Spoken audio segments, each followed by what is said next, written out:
जब तक शेर स्वयं लिखना सीख नहीं लेते, हर कहानी केवल शिकारियों का ही गुणगान करती रहेगी।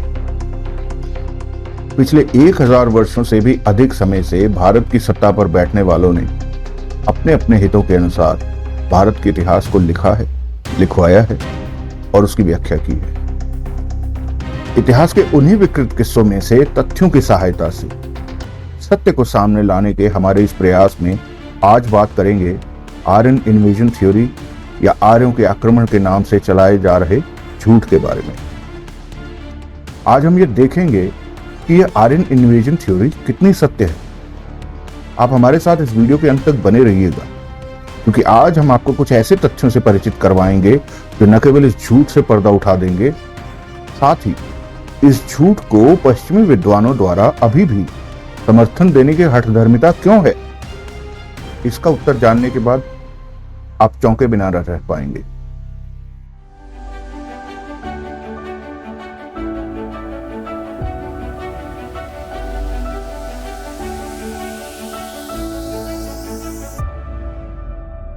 दुनिया भर में उपलब्ध सभी इतिहास की पुस्तकों में किसी न किसी रूप से आर्यन इन्वेजन थ्योरी का समर्थन किया गया है। तो चलिए सबसे पहले यह जान लेते हैं कि ये आर्यन इन्वेजन थ्योरी है क्या। मोटे तौर पर जो कहानी कही जाती है वो यह है कि ईसा से 1500 वर्ष पूर्व मध्य यूरोप से आर्य नामक प्रजाति के खानाबदोश लोग उत्तर पश्चिम भारत पहुंचे और सारे क्षेत्र में फैल गए। ये इस कहानी का पहला झूठ है। फिर इसके साथ ही एक और झूठ गढ़ा गया। उन्होंने इस क्षेत्र में पहले से रह रहे द्रविड़ नामक प्रजाति के लोगों को दक्षिण की ओर मार भगाया। तो चलिए इस कहानी के धागे खोलकर इस झूठ पर से पर्दा उठाते हैं।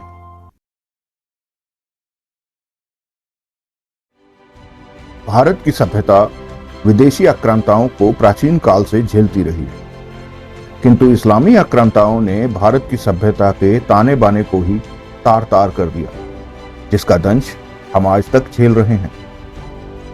जब इस्लामी आक्रांता भारत आने लगे तो उन्हें किसी प्रकार के इतिहास या सभ्यता आदि में कोई दिलचस्पी नहीं थी। उन्हें केवल विनाश के अलावा किसी और चीज की परवाह नहीं थी। उनके पास बस एक किताब थी और जो कुछ भी किताब में नहीं था उनके अनुसार उसका रहना आवश्यक नहीं था। इसलिए उन्होंने रास्ते में आने वाली हर वस्तु को नष्ट कर दिया। पुस्तकालयों, मंदिरों और जो कुछ भी उनके हाथ लगा उन्होंने उसे नष्ट कर दिया। उनके अनुसार दुनिया का सारा ज्ञान बस उनकी उस एक किताब में था और हर किसी को उस एक किताब के अनुसार अपना जीवन व्यतीत करना पड़ेगा। कुछ इस प्रकार की अज्ञानता और कट्टरता में अंधा विश्वास रखने वाले पशुओं के आक्रमण झेलता रहा है भारत। इन पिशाचों के शासन के अधीन भारत के लोगों की स्थिति जानने के लिए आप हमारा यह वीडियो हिंदू गुलाम अवश्य देखिएगा। लिंक डिस्क्रिप्शन बॉक्स में है। इस वीडियो को देखने के बाद यदि आपकी आंखों में आंसू आ जाएं, तो कृपया इस वीडियो को अपने जैसे और राष्ट्रभक्तों के साथ अवश्य शेयर कीजिएगा।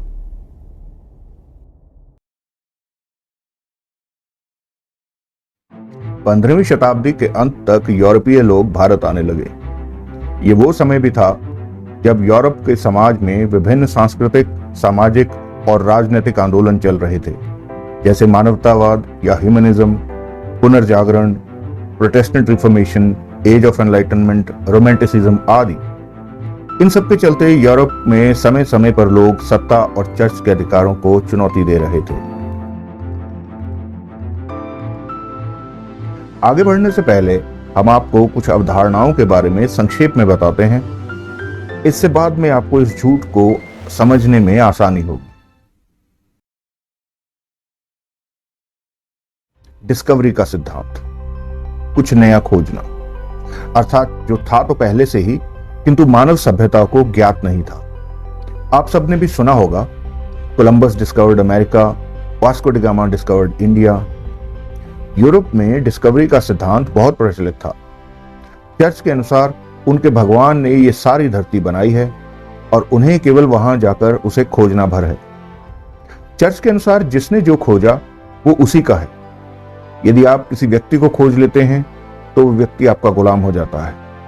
इसलिए कोई भी संपत्ति, व्यक्ति, वस्तु जो भी आप खोजते हैं वो सब आपकी हो जाती है। यह वह काल था जिसे यूरोप का स्वर्ण युग कहा जाता है, जो पुनर्जागरण और ज्ञानोदय अर्थात रेनेसां एंड एनलाइटनमेंट के दौर से गुजर रहा था। जब लगभग पूरे यूरोप से पश्चिमी व्यापारी भारत आ रहे थे तो उनमें से बहुतों को एहसास हुआ कि वो एक ऐसी सभ्यता के संपर्क में आ गए हैं जो पहले से ही बहुत विकसित सभ्यता है और जिसके पास एक बहुत ही विकसित भाषा है। ये वो सभ्यता है जिसे वास्तव में खोजने की आवश्यकता नहीं है। भारत में उन्हें दो बड़ी समस्याएं दिखी। पहली समस्या थी लाखों लोगों की। अब भले ही उन्होंने हमें खोज लिया हो, वे इतने लोगों पर अपना दावा नहीं कर सकते थे, इसलिए यहां डॉक्ट्रिन ऑफ डिस्कवरी लागू नहीं किया जा सकता था। अगली समस्या यह थी कि जो लोग यहां आए थे उनमें से कुछ बहुत ही शिक्षित थे। वे इस देश की संस्कृति से बहुत प्रभावित हुए। 1783 में सर विलियम जोन्स भारत आया। विलियम जोन्स के अनुसार संस्कृत एक बहुत उन्नत भाषा है।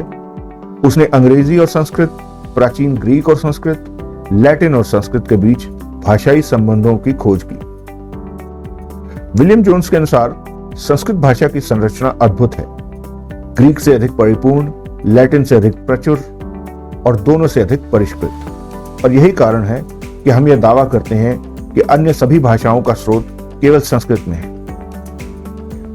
इतनी दूरी पर यूरोप की अन्य भाषाओं से मिलती जुलती भाषा जो अति विकसित, अति परिष्कृत है, उन्हें समझने में देर ना लगी कि सभी भाषाओं की जननी संस्कृत है। जैसे जैसे ये सभी तथ्य बाहर आते जा रहे थे और इस तथ्य के प्रकाश से जो शक्ति सबसे अधिक विचलित हुई वो थी चर्च। वो जानते थे कि यदि पश्चिम ने भारतीय जड़ों को स्वीकार करना शुरू कर दिया तो चर्च का अंत हो जाएगा। पहले ही चर्च पुनर्जागरण काल में किसी तरह जीवित बचा और अभी भी उस पर एनलाइटनमेंट के हमले हो रहे थे। ट्रीटी ऑफ वेस्टफीलिया की संधि अभी अभी हुई थी जिसने चर्च के पूर्ण अधिकार को सीमित और कमजोर बना दिया था। ये वो काल था जिसे पश्चिमी विद्वान रोमांटिकतावाद का युग कहते हैं। सभी राष्ट्र अपने अपने राष्ट्र को एक दूसरे से बढ़कर दिखाने की होड़ में लगे हुए थे।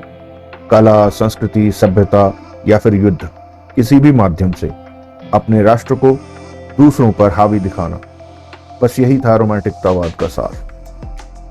ये सभी राष्ट्र भाषा पर आधारित थे। समान भाषा बोलने वाले लोगों के हर समूह ने स्वयं को एक राष्ट्र के रूप में पहचान दे दी। यूरोपीय राष्ट्र उपनिवेशों पर विजय पाने के लिए अज्ञात की खोज में निकल पड़े और रोमांटिकतावाद के इस दौर में केवल जर्मनी एकमात्र ऐसा देश था जो उपनिवेश की दौड़ में पीछे रह गया था और इस कारण उसे अपनी प्रतिष्ठा बचाने की सख्त आवश्यकता थी।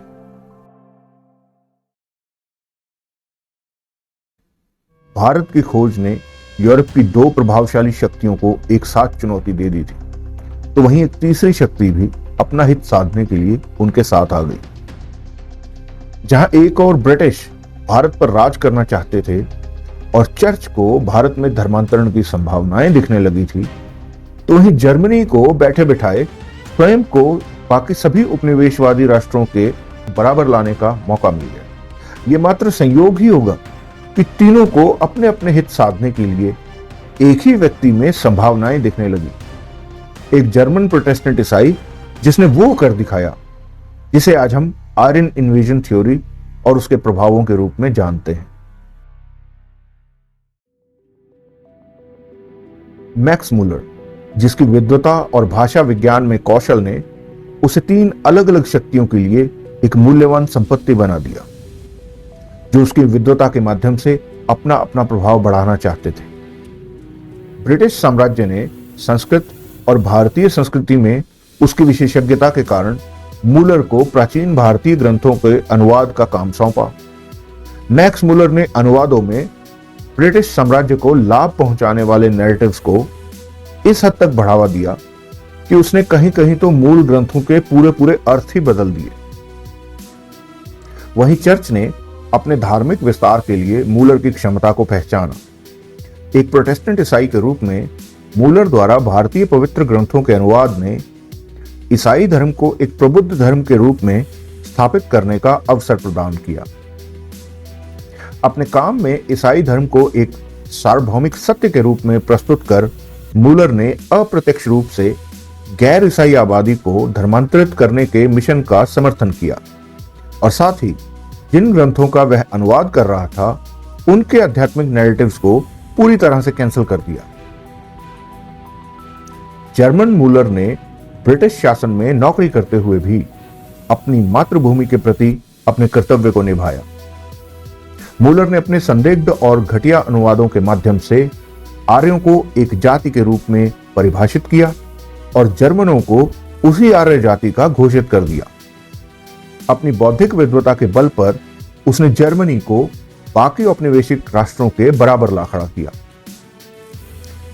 मैक्स मूलर ने सबसे पहले भाषा विज्ञान के नाम पर एक तथ्यविहीन झूठी कहानी के माध्यम से आर्यन इन्वेजन थ्योरी को गढ़ा, किंतु इससे करीब 100 वर्ष पहले भाषा विज्ञान के आधार पर ही पहले के जेजुइट्स और रोमांटिक्स ने यह सुझा दिया था कि उनकी सभ्यता भारत की बहुत ऋणी है और उनकी सभ्यता की जड़ें भारत में हैं। किंतु मैक्स मूलर ने इसे ठीक उल्टा कर दिया और घोषणा कर दी कि संस्कृत की जड़ें पश्चिम में हैं। किसी भी क्षेत्र में, चाहे वह व्यक्तिगत जीवन हो या फिर मीडिया, इतिहास या कोई भी अन्य क्षेत्र, सच्चाई का पता लगाने के लिए कुछ मानक प्रक्रियाएं, सेट स्टैंडर्ड्स, सेट रूल्स होते हैं। और जब बात इतिहास की आती है तो जो स्टैंडर्ड प्रोसीजर्स या तथ्य बिंदु जांचने चाहिए उनमें से 3 सबसे प्रमुख हैं। कंपेयर मल्टीपल सोर्सेस, अर्थात अलग अलग स्रोतों का तुलनात्मक अध्ययन। अंडरस्टैंड हिस्टोरिकल कॉन्टेक्स्ट, ऐतिहासिक संदर्भों को समझें। सीक प्राइमरी एविडेंस, प्राथमिक या मुख्य स्रोत की जांच करें। और इन सभी नियमों को एक एक करके या सभी को एक साथ स्थिति एवं परिस्थिति के अनुसार जांचा जा सकता है, प्रयोग में लाया जा सकता है। हम आर्य शब्द से शुरू करते हैं। यह संस्कृत भाषा का शब्द है जिसका सबसे पहला उल्लेख ऋग्वेद में मिलता है और संभवतः पश्चिमी लोगों ने इसे वहीं से लिया होगा। संस्कृत भाषा के शब्दों के अर्थों को जांचने के लिए सबसे अच्छा शब्दकोश है अमरकोश। विद्वानों में एक लोकप्रिय कहावत प्रचलित है, अष्टाध्यायी जगत माता अमरकोशो जगत पिता। महाराज विक्रमादित्य के नवरत्नों में से एक अमर सिंह ने लगभग 500 ईस्वी में अमरकोश लिखा था। यह उससे और अधिक पुराना हो सकता है क्योंकि हम केवल पश्चिमी लोगों द्वारा प्रयोग में लाई जा रही क्रोनोलॉजी का ही प्रयोग कर रहे हैं। सम्राट विक्रमादित्य के नवरत्नों के बारे में और अधिक विस्तार से जानने के लिए आप हमारा ये वीडियो देख सकते हैं, लिंक डिस्क्रिप्शन बॉक्स में है। शब्द आर्य अमरकोश के द्वितीय कांड के 7वें वर्ग के 3रे श्लोक में वर्णित है। महाकुल कुलीन आर्य सभ्य सज्जन साधव, अर्थात आर्य शब्द का प्रयोग महाकुल, कुलीन, सभ्य, सज्जन, साधु आदि के लिए प्रयोग किया जाता है। ऋग्वेद में भी जहां कहीं भी आर्य शब्द का प्रयोग हुआ है वह किसी व्यक्ति के विशेष गुण को ही उजागर करने के लिए हुआ है। रामायण में भी देखा जा सकता है, आपको एक सा ही अर्थ मिलेगा। इस प्रकार हिंदू धर्म ग्रंथों के साथ साथ शब्दकोश में भी स्पष्ट रूप से उल्लेख है कि आर्य संज्ञा नहीं बल्कि किसी व्यक्ति के गुणों को उजागर करने वाला एक विशेषण है। Arya is not a noun, it's an adjective.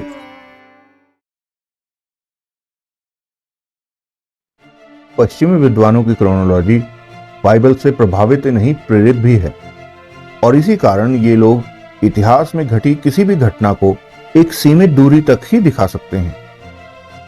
स्पष्ट शब्दों में चर्च से प्रभावित पश्चिमी विद्वान कभी भी 2100 वर्ष ईसा पूर्व से पीछे नहीं जा सकते। ऐसा क्यों है?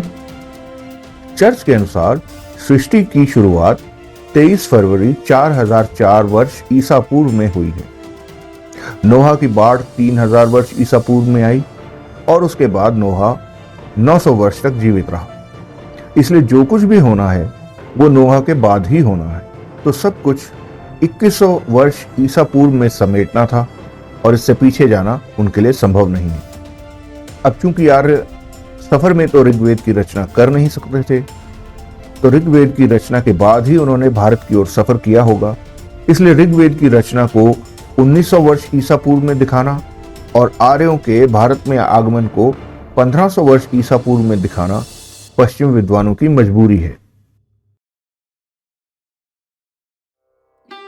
जैसे ही 1920 में सिंधु घाटी सभ्यता के अवशेष मिले, जब हड़प्पा और मोहनजोदड़ो की खुदाई हुई, उस समय ही इस झूठे सिद्धांत की पोल खुल चुकी थी।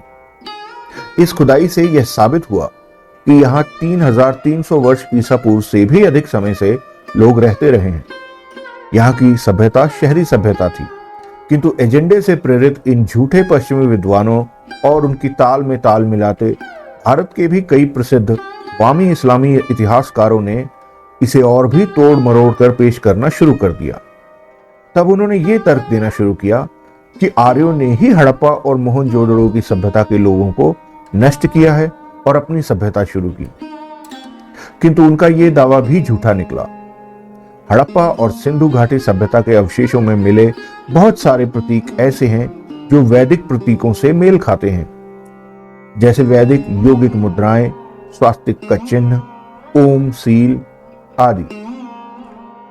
इससे स्पष्ट है कि वैदिक सभ्यता और दर्शन हड़प्पा काल में भी मौजूद था। झूठ को चाहे कितने भी कुतर्कों के सहारे खड़ा करने का प्रयास किया जाए, सत्य के भार से वह अंततः चरचराकर टूट ही जाता है। जैसे ही आप ऋग्वेद खोलकर पढ़ते हैं, उनके सभी दावे स्वयं ही झूठे साबित हो जाते हैं। वैदिक काल के लोगों को तारों और नक्षत्रों के ज्ञान के साथ साथ खगोल विज्ञान और गणित का भी बहुत अच्छा ज्ञान था। ऋग्वेद और अन्य शास्त्रों में तारों और नक्षत्रों की स्थिति का बहुत ही विस्तार से उल्लेख किया गया है। ऋग्वेद में दिए नक्षत्रों और तारों की स्थिति को जब कंप्यूटर सिमुलेटेड एस्ट्रोनॉमिकल सिचुएशन से कंपेयर किया जाता है, तो उनकी सटीकता देख आज के वैज्ञानिक भी आश्चर्यचकित रह जाते हैं। साथ ही यह भी स्पष्ट हो जाता है कि आकाश में वो स्थिति लगभग 14,000 वर्ष ईसा पूर्व से भी पहले की थी। स्पष्ट है कि ऋग्वेद की रचना 14,000 वर्ष ईसा पूर्व से भी वर्षों पहले की गई थी। इस विषय पर आप और अधिक विस्तार से जानना चाहते हैं तो आप डॉक्टर राज वेदम का ये वीडियो देख सकते हैं, लिंक डिस्क्रिप्शन बॉक्स में है। जैसे ही यह स्पष्ट हुआ कि सरस्वती नदी 1900 वर्ष ईसा पूर्व के आसपास सूख गई थी, तो साथ ही साथ यह भी प्रमाणित हो गया कि यह सभ्यता वास्तव में सरस्वती सिंधु घाटी की सभ्यता थी, जो सरस्वती नदी के सूखने से बहुत पहले सरस्वती नदी के ही चहुं ओर उत्तर और पश्चिम भारत में बहुत बड़े क्षेत्र में फैली हुई थी। ऋग्वेद में सरस्वती नदी का एक महान नदी के रूप में विस्तृत उल्लेख किया गया है। सरस्वती नदी संभवतः 10,000 से 15,000 वर्ष ईसा पूर्व या उससे भी पहले की एक महान नदी थी, जो करीब 1900 वर्ष ईसा पूर्व आते आते सूख गई थी। सरस्वती नदी की खोज ने आर्यन इन्वेजन थ्योरी के दीवानों की फंडामेंटल क्रोनोलॉजी को ही फेल कर दिया, क्योंकि चर्च से प्रभावित पश्चिमी विद्वान कभी भी 1500 वर्ष ईसा पूर्व से पीछे जा ही नहीं सकते थे।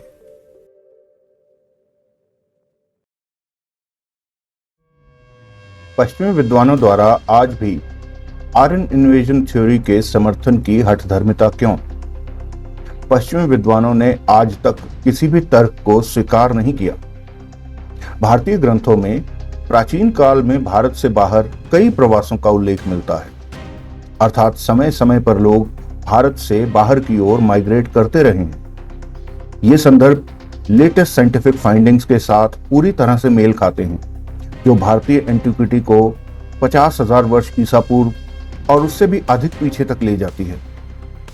साइंटिफिक फाइंडिंग्स का भारतीय एंटिक्विटी के एविडेंसेस के साथ ये रिकंसिलिएशन वामपंथी और तथाकथित उदारवादी पश्चिमी विद्वानों और शिक्षाविदों को परेशान करता है। वे बिना कोई तर्क दिए कभी इसे हिंदुत्व की कल्पना कहते हैं तो कभी इसे विद्वानों की आम सहमति पर राष्ट्रवादियों का धार्मिक हमला बताते हैं। वे लोग तार्किक प्रश्नों के उत्तर देने से बचने के लिए उल्टे हिंदुत्व जैसे शब्दों को आरोप के रूप में प्रयोग करते हैं, जिससे हिंदू डिफेंसिव हो जाते हैं। विडंबना देखिए, वास्तव में विद्वानों की आम सहमति के नाम पर उल्टे यह हमारी धार्मिकता और राष्ट्रीयता पर हमला है, जो सदियों से ईसाई धर्म और पश्चिमी विद्वान गैर पश्चिमी संस्कृतियों पर हावी होने के लिए करते आ रहे हैं। साक्ष्य और प्रमाण कुछ भी कह ले, किंतु उनकी नजर में भारत कभी भी प्राचीन और महान नहीं हो सकता, क्योंकि तभी तो रेसिज्म और व्हाइट सुप्रीमेसी प्रचलित और इन प्रैक्टिस रह पाएगी। और यदि आप उनके किसी भी स्थापित झूठ पर प्रश्न उठाएंगे तो आपके साथ कोई चर्चा, कोई बहस, कोई तर्क वितर्क नहीं होगा, केवल आपके ऊपर दोषारोपण होगा। आज सभी तार्किक साक्ष्यों, जिनमें आर्कियोलॉजिकल, मैरीटाइम, जेनेटिक्स, एस्ट्रोनॉमिकल आदि से सिद्ध हो चुका है कि आर्यों के भारत के बाहर से आने की ये कहानी केवल झूठ है और किसी भी तर्क की कसौटी पर खरी नहीं उतरती। जयपुर डायलॉग्स के संजय दीक्षित जी ने तो इस आर्यन इन्वेजन थ्योरी को सिद्ध करने वालों को 2 करोड़ रुपए की इनाम राशि देने की खुली चुनौती दी है। पश्चिमी और भारतीय मेनस्ट्रीम में आर्यन इन्वेजन थ्योरी की कथा के माध्यम से भारत में फॉल्ट लाइंस क्रिएट करना एकमात्र उद्देश्य है।